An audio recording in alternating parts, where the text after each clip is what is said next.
Tu te demandes sûrement, est-ce que je gagne assez pour investir en immobilier? Est-ce que j'ai assez d'épargne de précaution pour me lancer sereinement? Ou encore, est-ce que je dois attendre d'être riche ou d'avoir une très grosse augmentation de salaire avant de me lancer? Et la vérité, c'est que tu n'as absolument pas besoin d'attendre de gagner 10 000 € par mois et d'avoir 100 000 € de côté pour acheter ton premier bien immobilier. D'ailleurs, il y a des solutions pour chaque situation et on va les voir à la fin de cette vidéo. Mais la seule condition que tu dois impérativement avoir, c'est d'être prêt à sortir de ta zone de confort pour y parvenir. Et aujourd'hui, je vais t'expliquer clairement à partir de quelle base financière tu peux espérer te lancer.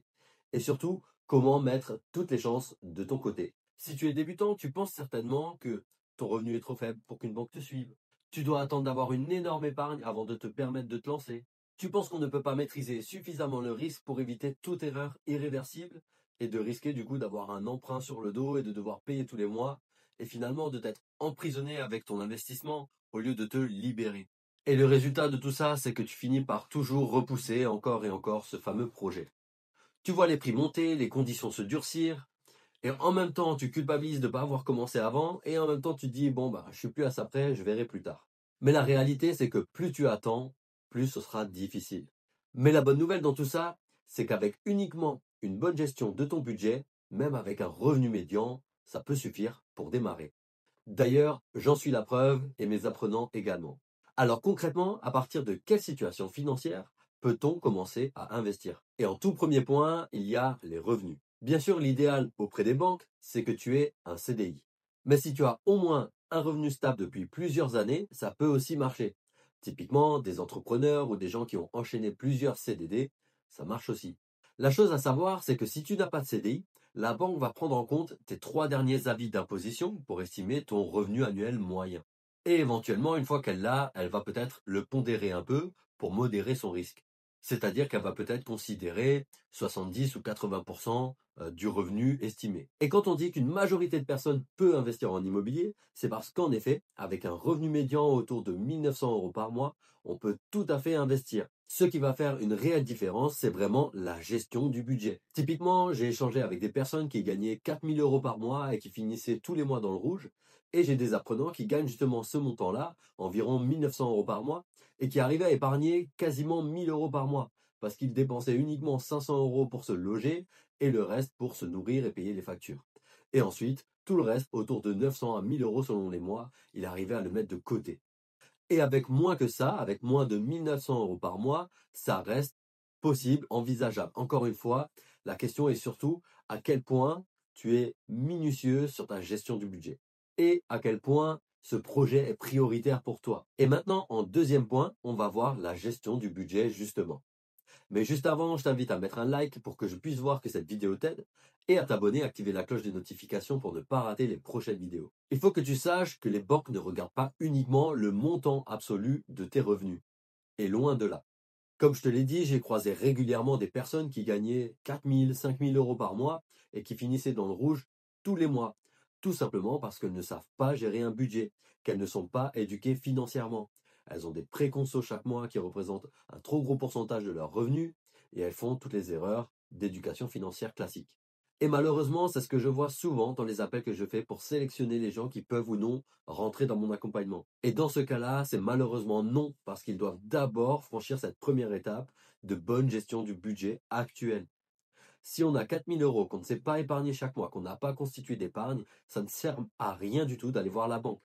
Et j'ai même des retours de certains qui me disent, je suis allé voir la banque, je ne peux pas emprunter. Et une fois qu'on a fait le point sur leur gestion des finances, effectivement, ça se comprend pourquoi. Vous n'arrivez déjà pas à gérer alors que vous n'avez pas d'investissement. Donc si vous avez un investissement, vous ne gérerez pas mieux. Alors bien sûr, je leur donne des pistes aussi pour améliorer la situation, mais il faut être prêt, comme dit, à sortir de sa zone de confort. Parfois, il va falloir revendre une voiture pour solder un prêt, etc. En tout cas, moi, c'est quelque chose que j'ai fait, que j'ai pratiqué. Certains de mes apprenants l'ont aussi fait. Et j'ai envie de dire, dans la vie, il faut avoir des priorités. Tout simplement, on ne peut pas tout avoir. Soit paraître riche, soit mettre en place les choses qui peuvent te rendre riche, ou plutôt libre. Tout ça pour t'expliquer que la banque regarde surtout comment tu gères ton argent. Et maintenant, pour que tu aies un ordre d'idée de ce que sont des bonnes pratiques, le mieux c'est de viser 25 à même 20% de tes revenus uniquement pour te loger, donc ton loyer ou la mensualité de ton crédit pour une résidence principale. Comme ça, il te reste encore du taux d'endettement pour pouvoir emprunter pour investir. Et en plus, avec ce pourcentage-là, ça t'aide aussi finalement à mettre un plus gros pourcentage en épargne. Et maintenant, selon ton niveau de revenu, le minimum d'épargne à viser, c'est 10%. Mais là, je parle pour les revenus inférieurs au revenu médian. À partir du revenu médian, on peut déjà viser les 20% largement. Et même idéalement, ce qu'il faudrait, ce serait d'arriver à mettre 30% d'épargne de côté chaque mois de manière automatique dès la réception des revenus. Et là, la banque voit que tu gères ton budget au millimètre. Et c'est ça qui donne confiance à la banque. C'est pas un gros revenu, mais où tout est dépensé, voire plus. C'est vraiment un revenu avec une gestion qui est cohérente. Là, tu montres à la banque que tu sais gérer, que tu sais épargner. Et donc, elle est confiante pour te financer un projet immobilier vu que tu sais très bien gérer. Mais bien sûr, il n'y a pas que ça. Il y a aussi la cohérence du projet, etc. Mais ce n'est pas le sujet de cette vidéo. Là, on parle vraiment de la base financière que tu dois avoir pour espérer donner confiance à la banque. Et pour ne pas te mettre en danger. Parce que je le rappelle, la banque n'est pas une méchante qui ne veut pas te prêter pour ton projet. Elle est là surtout pour gérer du risque. Et parfois, c'est pour ton bien qu'elle te refuse un financement. Même la majorité du temps, c'est pour ton bien qu'elle te refuse un financement. Et maintenant, voyons la troisième partie, c'est quelle est finalement la bonne pratique concernant l'épargne de précaution avant d'investir dans un projet immobilier. Parce que oui, tu l'as certainement entendu, on peut investir en immobilier sans apport. Mais sans apport ne veut certainement pas dire sans épargne.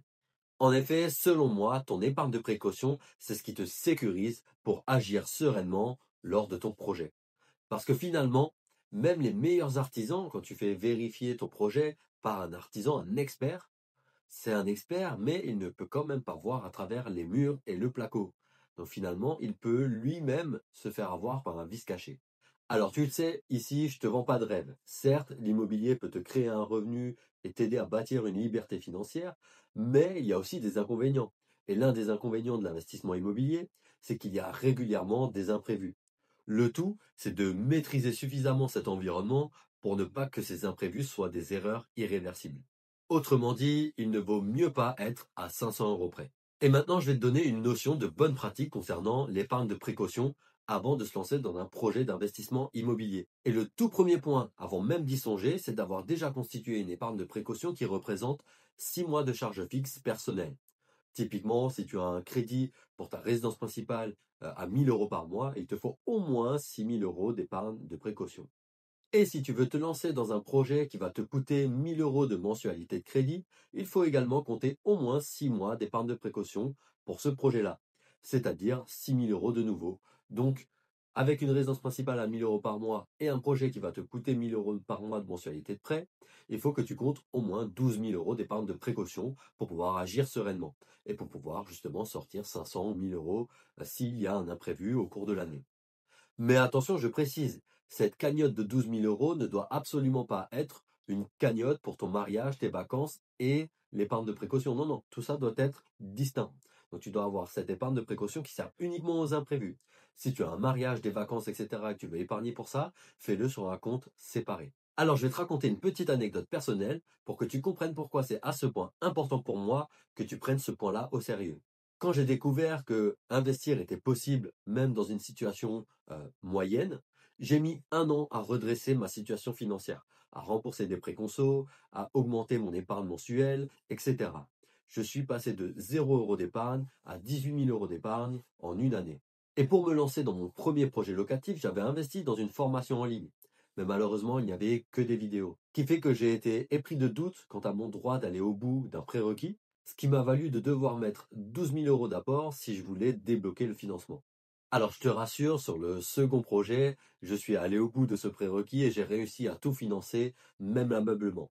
Mais en effet, pour ce premier projet, la décision était terrible à prendre. Parce qu'en effet, j'allais amputer mon épargne de précaution de 18 000 à 6 000 €.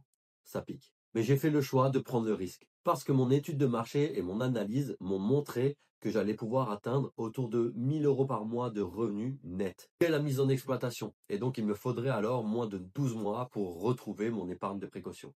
Et pourquoi j'insiste tellement pour que tu aies de l'épargne de précaution et que tu mettes en place tous les prérequis sur chaque étape du process, c'est parce que justement, je suis allé au bout. J'ai amputé donc mon épargne de 2 tiers Et quand j'ai mis l'annonce en ligne sur Airbnb de mon premier appartement, c'était en mars 2020. Donc littéralement la veille de l'annonce du président, du Covid et de la mise en confinement successif pendant 1 an.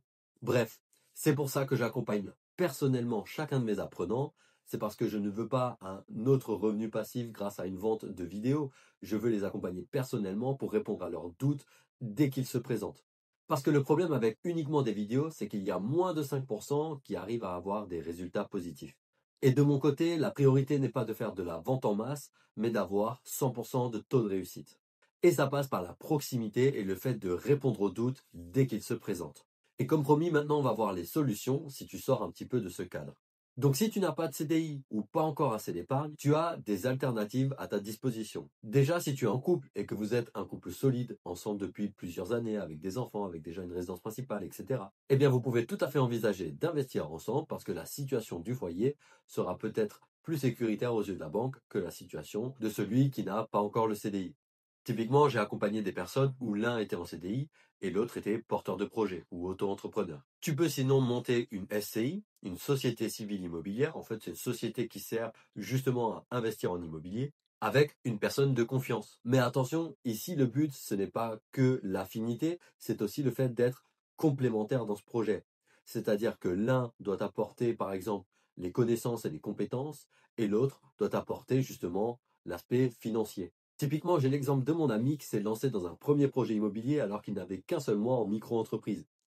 Il s'est associé à sa conjointe pour faire un premier projet en nom propre. Puis, comme il avait les connaissances, les compétences et du coup le temps à investir, il s'est associé à des amis à lui qui avaient justement l'aspect financier.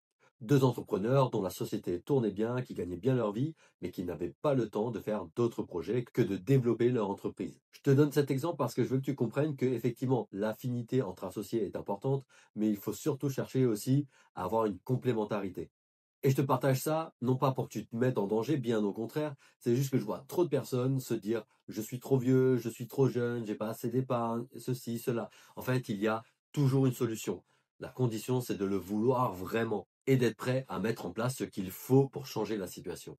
En résumé, tu n'as absolument pas besoin d'être riche pour investir en immobilier. Par contre, tu dois avoir une bonne stabilité, une excellente gestion et un coussin de sécurité grâce à ton épargne de précaution. La banque ne finance absolument pas uniquement les multimillionnaires. Par contre, elle accepte uniquement de travailler avec des gens qui sont sérieux, qui savent tenir un budget et tenir leur engagement.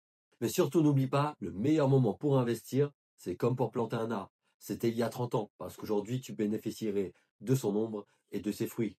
Le deuxième meilleur moment, c'est aujourd'hui, parce que plus tu attends, plus ce sera difficile. Et maintenant, si tu veux en apprendre encore plus sur l'investissement immobilier, je t'invite à regarder ma vidéo qui s'appelle Le guide de l'investissement immobilier, formation pour débutants, la stratégie pour réussir. Et avant de scroller sur la prochaine vidéo, n'oublie pas de mettre un like pour que je puisse voir que cette vidéo t'a aidé. Et n'oublie pas non plus de t'abonner et activer la cloche des notifications pour ne pas rater la prochaine vidéo.